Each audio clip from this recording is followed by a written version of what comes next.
you're listening to the wrong podcast. Topics today include generations, generalities, and gender. Wrong! It's the wrong podcast, but we'll make it right. Spinning the world in a whole new light. Winning wild and a little askew. And the one who's right, it might be you. It might be you.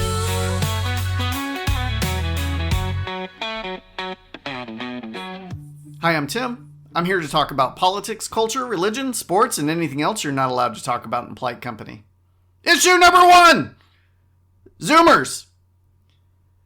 Yesterday in church, our worship pastor, she is a Gen Z. She's a Zoomer. She's great. We're very excited to have her. She's new on staff. She was telling everybody, hey, you can feel free to participate. Come on up to the front. Everybody can do this. You don't have to be a Zoomer like me. You could be a millennial, or you could be that.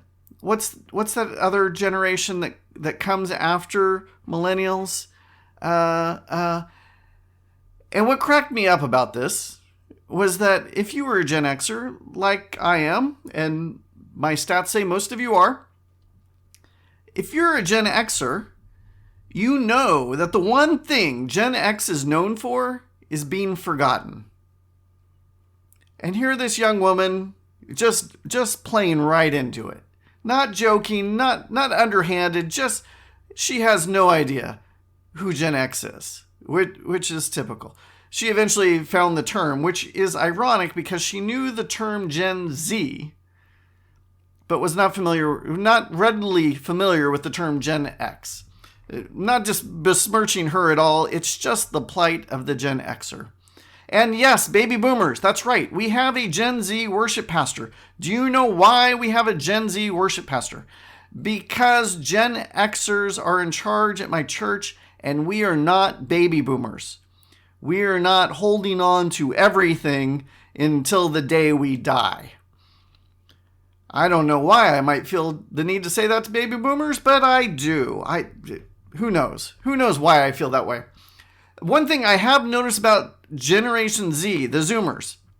By the way, I love calling them Zoomers, not Gen Z, because they were the generation that had to go on Zoom for their education during the pandemic, and Zoomer rhymes with boomer. Makes great sense to me why you would call them Gen Z, or Wrong! I just messed up. Why you would call them Zoomers instead of Gen Z. Anyways, Zoomers. Here's one thing I've noticed about them that boggles my mind. More than once, I've been in a restaurant and asked a Zoomer waiter or waitress or server if they have A1. And more than once, they have said, I don't know what that is. I've never heard of A1. I don't know what you're talking about. Apparently, A1 is going the way of the rotary phone.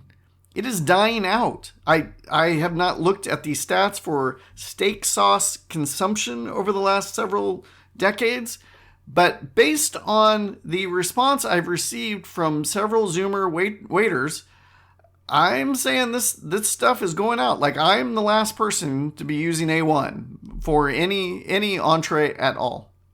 I actually prefer A1 on hamburgers. That's my jam. The lovely Wendy, she actually, for Christmas, bought me a bunch of individual self-serve little individual like ketchup packets, but they were A1 packets. One of the best gifts I've ever had. Issue number 2! Entitlements. There were 2 incidents in the last week that went viral. They were both at sporting events. The first was at a major tennis event. This tennis player, he was signing autographs for people, and he took off his hat and was going to give it to a 10 or 11-year-old boy, maybe 12-year-old boy. And there was a middle-aged man next to him who quickly grabbed the hat and stuffed it into his wife's bag before the tennis player could notice, and the young boy was aghast. He didn't know what to do about this situation. And the hat thief, he was immediately identified. People said this is his name, this is where he works, this is his business. He's Polish apparently. And he took to Twitter and he said, yeah, I took the hat. What of it? Like, you got to be fast. The kid wasn't as fast as I was, and so I got his hat. And anybody who's besmirching me can expect a lawsuit. Well, what a jerk. What a jerk. Not only did he take the hat, he's proud of it. He is proud of taking a hat from a child.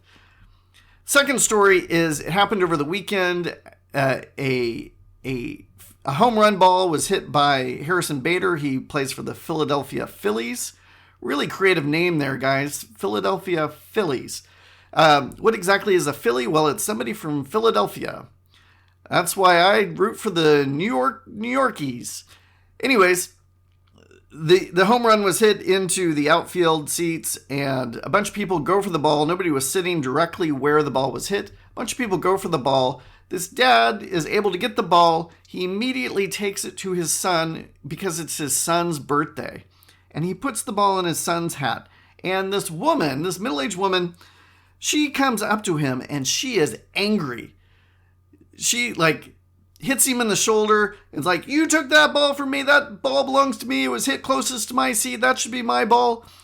And the dad didn't know what to do. He didn't know what to do in the situation. He just wanted to de-escalate it. So he takes the ball out of his son's mitt and gives it to this woman who storms away very happy with herself.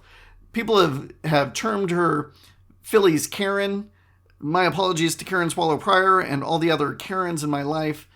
I am sorry that Karen is the term for this sort of woman. And there's photos of her, and people are putting captions on them like, this is the face you see before somebody says, would you please take this salad back? That sort of thing. And the entire section boos her. The Phillies and the Marlins, they both responded to this family quite well. They gave them a gift package. They brought the family down to meet the baseball player who hit the home run. They gave him a signed bat. Things worked out great for this kid and his family. What's not going great is for this woman, and people have started demanding to know who this woman is, what's her name, where does she work, we're going to get her fired. To be sure, the entitlement of this woman and this Polish tennis hat thief is gross. Super gross. It's super entitled. We don't need it. Let me tell you, whatever you think you're going to get out of that hat and that baseball, it's nothing. The sports memorabilia market is not looking for either of these items. Maybe they are now because they're notorious because of what you did. But nobody wants to give you money for it. The satisfaction that's going to go to the kid is going to outlast whatever kind of satisfaction and happiness you got for that thing. As you'll remember, the lovely Wendy, she was just hit by a baseball. It landed in the lap of the person behind us. The lovely Wendy, she did not demand to get this baseball back, even though it clearly hit her. It clearly came to her seat. Everybody knew you need to have secure possession of the ball if you're going to claim it. But everybody's out to get this woman, Philly's Karen's name, and I got to say that's too far. We don't need her name. She did something gross. She's been publicly shamed. She knows who she is. All the people in the stands around her shamed her and cursed her, unfortunately, I'm sure. We don't need to know her name. She doesn't need to lose her job. She has to live with herself. I'm sure there's many other things in her life that are making her life not as happy as it could be. Hey, it's time. What are the rules? Oh, what are the rules? What are the rules? Don't touch my fries or my garden tools. Oh, what are the rules? Yeah, I've got my quirks. Follow them closely and I promise it works. I'm going to introduce you to a question that you need to memorize this question. You need to have it handy for the rest of your life. It's a very simple question, but you need to put it in your bag. You need to put it in your quiver. You need it readily available. The question that you need to ask people is this: would you like to know the score? Would you like to know the score? Go ahead and repeat it with me. Would you like to know the score? Sometimes I record football games or baseball games or whatever sporting events going on. I record it so that I can watch it later. I might be at an event that I need to be at, can't get away. I really want to watch the game. I want to enjoy the game in its entirety. And part of enjoying a game is not knowing how it's going to turn out. I am not one to watch a game after I know the score. And 3 times this last weekend, 3 times, in fact, in less than 24 hours, easily within a 23-hour period, 3 people ruined games for me. The NFL just had their opening weekend. I root for the Cowboys and I root for the Chargers. They were playing on Thursday night and Friday night, respectively. And I chose, we were out with a bunch of people for dinner. I chose not to look at any TV screens so that I would not know the score of the Cowboys game. And we're walking back to the car, and this lovely husband and wife with us, they say, "Oh, we're Cowboy fans too." And I said, I don't know the score. And I was saying it in a way of, I said it just like that, which is, "Oh, I don't know the score. Could you let me in on it?" I said, "I don't know the score." You could probably hear from my tone, I don't want to know the score. And the woman goes, "Oh, it's 14-14. And I had to explain, I'm recording the game. I was hoping not to know the score. I get it. I could be a lot more clear about this. It happened very quickly. So I didn't know the final score.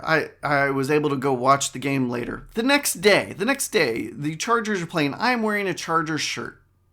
And this is my mistake for wearing a Chargers shirt while the Charger game is going on. My mistake. I get it. I will not make this mistake again. But this meal we're at, it's being catered. And one of the caterers sees my shirt and says, "Oh, the Chargers are winning 7-0. My mistake. I'm wearing the Charger shirt. I say, "Oh, I was actually trying to avoid the score so I can watch the game later." And he says, "That's okay. It's 7-0. Now, I have heard about That's Okay Guy.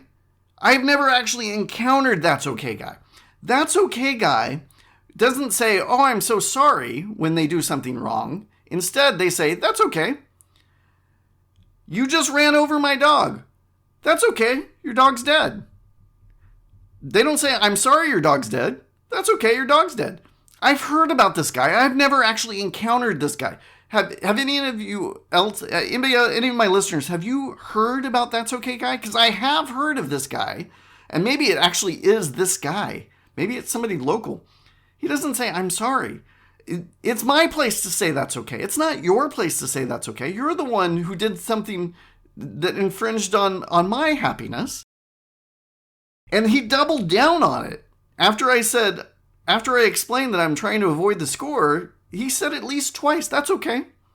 No, it's not okay. I'm telling you, it's not okay. When you say that's okay, it makes me want to explain to you why it's not okay. I get it. My mistake. I'm wearing a Charger shirt. Forgiven early part of the game. The game's not ruined for me. Later, there is a Chiefs fan at this event I'm at. We had discussed previously watching the game together after the event is over. I go up to him. I found a TV that we can watch this game at. I can cast the game to a TV. We can watch this together. That'll be fun. And I know that I need to make it clear to him that I don't want the game ruined. I don't want to know the score. So I say, "Hey, I don't know the score at all, but if you want to watch the game with me, we can." And he says, "Oh, well, the Chiefs lost." And I say, I didn't know the score. I'm planning on watching the game now. And he goes, "Well, I didn't give the score away to you. I just told you who won."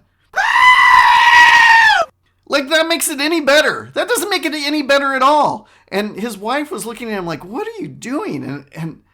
And I said, how come the more I explain this to you, the worse you make it? And he just did not get it. He was oblivious to the fact.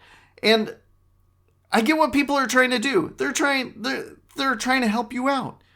They hear that you don't have the score, and so they're trying to inform you. But in this day and age, in 2025, who can't get the score if they want to know the score? We all have these amazing devices that give us all of the information to the known world. In real time, even. We can all get the score if we want to get the score. We can watch the game privately, secretly on our phones, which is what this guy was doing during the event. Nobody needs you to tell the score. And I get it. Maybe I need a shirt that says, I don't want to know the score, or don't tell me anything about the game. But here's the question that you just need to have in your toolkit to make things better for everybody. Would you like to know the score? A very simple question. I get it. Don't wear the Chargers shirt. I get it. I should say, don't tell me anything at all about the game whatsoever. Not even a hint. I get it. But also, you should that's the rule. You should all just have this question on hand. Would you like to know the score? Now, the lovely Wendy. I was complaining about all this, and it was clear it was going to be a rant on my podcast. Here it is. You just heard the rant. The lovely Wendy goes, well, if you're going to do this on your podcast, maybe let them know that the lovely Wendy thinks that maybe you should value connection with people over knowledge of the game, of your little sportsing event. And I just want to point out really quick here how weird it is that the lovely Wendy is referring to herself in the third person. And not only is she referring to herself in the third person, she's referring to herself as the lovely Wendy. She's right now saying, that's okay. I am the lovely Wendy. No. I'm the one who calls you the lovely Wendy. You don't call yourself the lovely Wendy. And I don't want to hear this. When it comes to sports, I don't want to hear this. It's about human connection. No.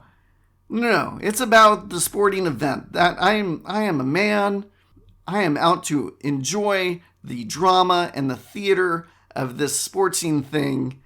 I don't need human connection in this moment.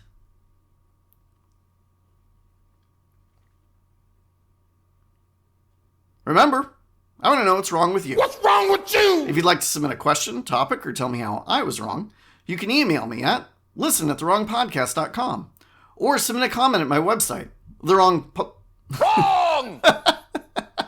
I don't know how I messed up my own website address. I got in my head a little bit there. My website is therewrongpodcast.com. And that was all. I'm not going to edit that at all. I'm just going to prove to you that I do that live every time. We're doing it live. And help me spread the wrong message. If you like what you hear, share it with your friends. Now it's time for my favorite part of the show. I was wrong. I was wrong. Oh, I was wrong.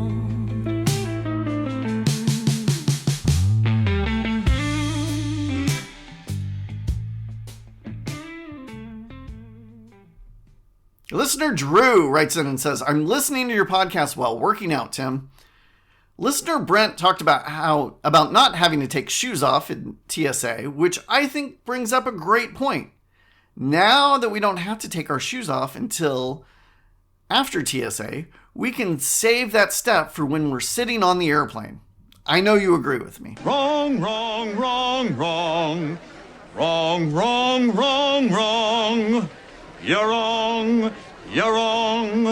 You're wrong. This is clearly a reference to an earlier episode where I had a rant about people who take their shoes off on the airplane. And Drew is clearly one of those people, and he is simply just wrong. I flatly dispute it. It's just freaking wrong. I mean, just like super wrong. Like she should sit there in her wrongness. Issue number 3, just shut up. Okay, there is a predictable pattern that happens right now in the face of tragedy, and it just happened within the last week or two. There was another mass shooting. I'm on the record, mass shootings are awful. They are one of the worst things about American culture right now. Clearly, one of the worst things. And it's clear that they happen here more often than anywhere else in the world. I'm not going to get into the reasons why or the solutions necessarily, but there is a predictable pattern after a mass shooting here in the United States.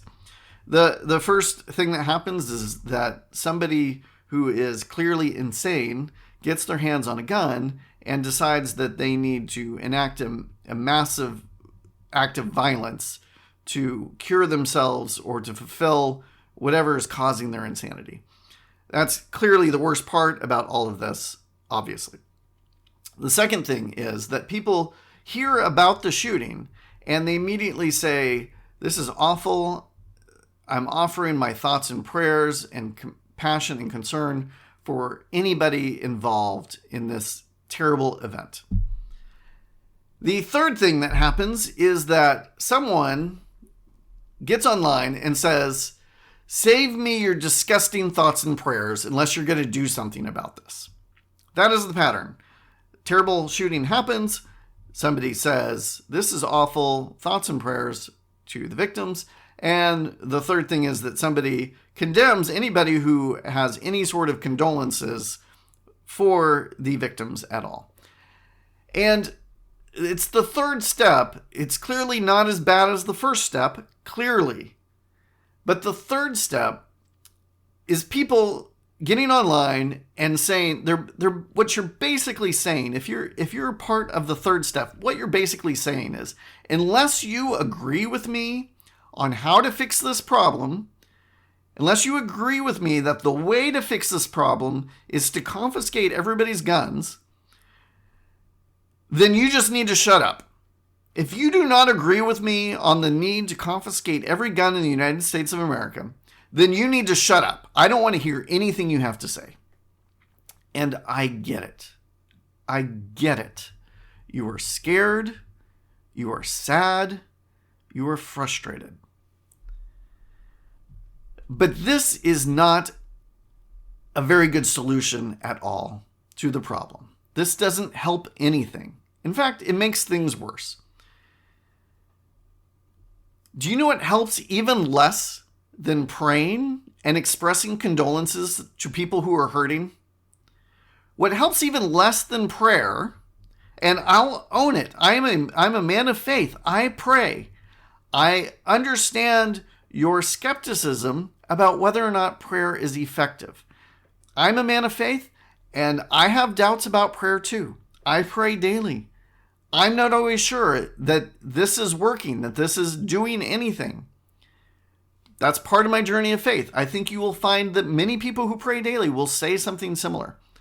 And if you are not a religious person, I get it. It doesn't seem like it does anything. I get it. But getting on Twitter and telling people that their religion sucks in the face of tragedy helps even less than prayer. Whatever you think prayer might do or not do, getting on Twitter and telling people that their religion sucks helps less than that. It actually hurts more. It hurts more to tell people their religion sucks in the face of tragedy. You should love your cause. You should love the cause of gun control so much that you want to be as persuasive as possible. And telling people to stop offering condolences and telling people to stop being religious is not going to help your cause. You are not helping your cause by telling people to shut up. It's humane. It is normal. It is compassionate. In the immediate aftermath of a tragedy to say, I'm so sorry that people are hurting. I am offering whatever help I can through God or through the universe or through the life energy to comfort people who are clearly in need and who are clearly hurting right now. I can't be there in Minneapolis in the moment. I can't be there in South Carolina. Wherever the tragedy has happened, I can't be there. So I'm giving prayers. I'm giving what I can in this moment. And I get it. You want them to do something more than offer your condolences in that moment. You want them to act afterwards. I get it. They don't agree with your solution. And so you're not helping them by shaming them. You're not helping them to get on board with your solution by shaming them for doing the compassionate, humane thing to do in the moment after a shooting or any other tragedy has taken place. Okay, second thing about this shooting, this particular shooting that happened a couple weeks ago in Minnesota.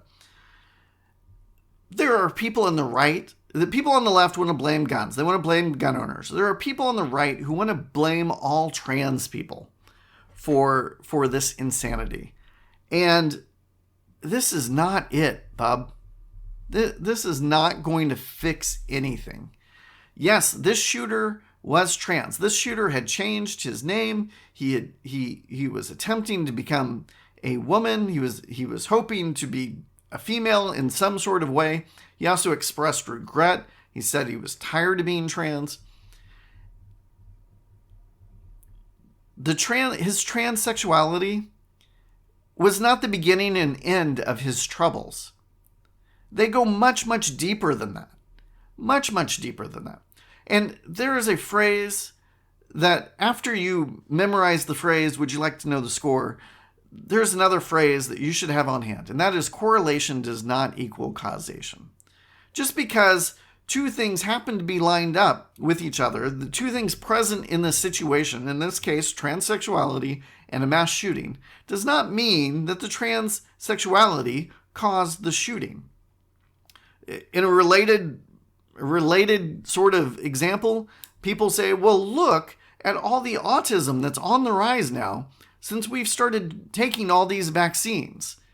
Yes, there appears to be more diagnosed autism now than ever before.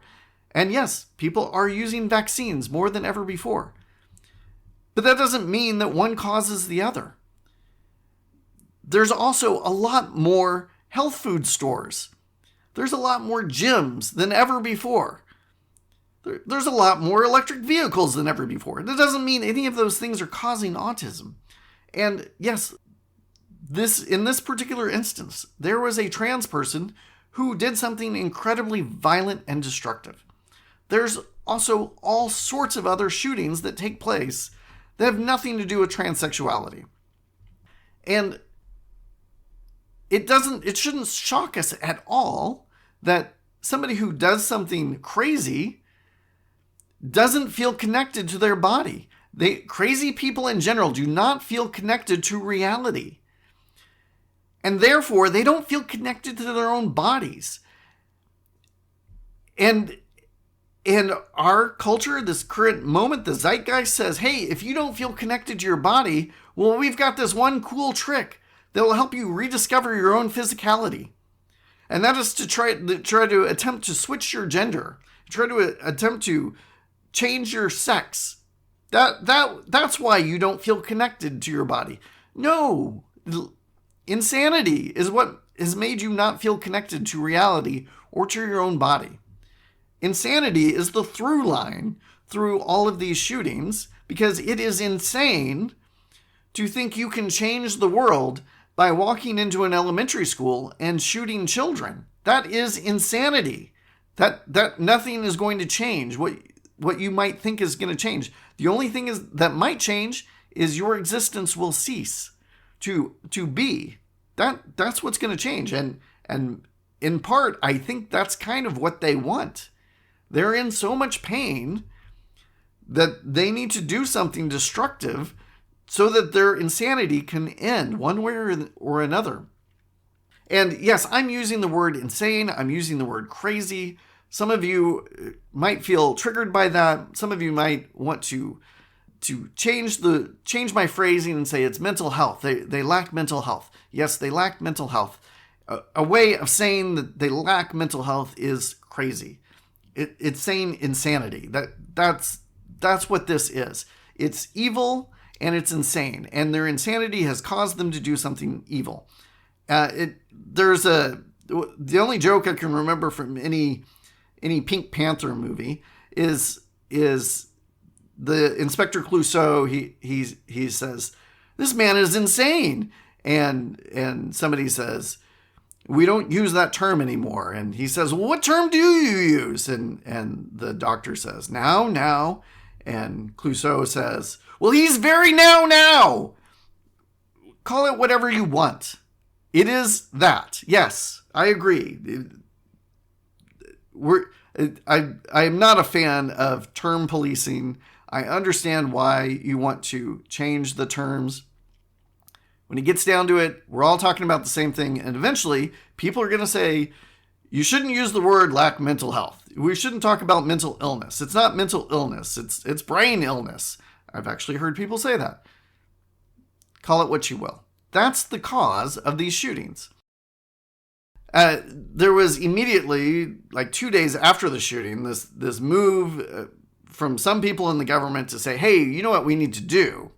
We need to ban all trans people from owning guns. And this is so misdirected. It is so misdirected.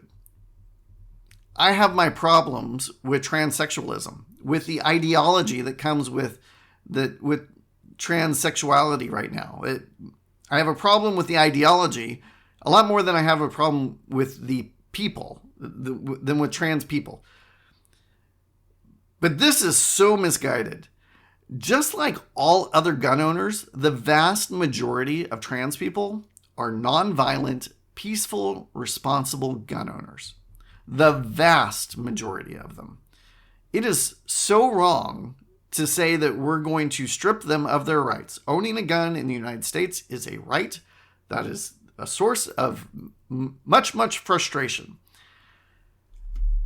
Saying that you're going to point out a specific class of people and remove their guns is unconstitutional and it will never fly. And my first thought was the NRA better come out against this, because if they don't, they are grifters and opportunists, and they don't actually believe their own rhetoric. And I was grateful to see that the NRA immediately came out and said, oh, no, you're not. Because if you're going to stick up for gun rights for all people, that is exactly what you need to do in this situation. And this might be the first and last time I publicly praise the NRA. But I could be wrong. If you think I am, let me know. Let me know why. I had fun and I hope you did too. Bye-bye. It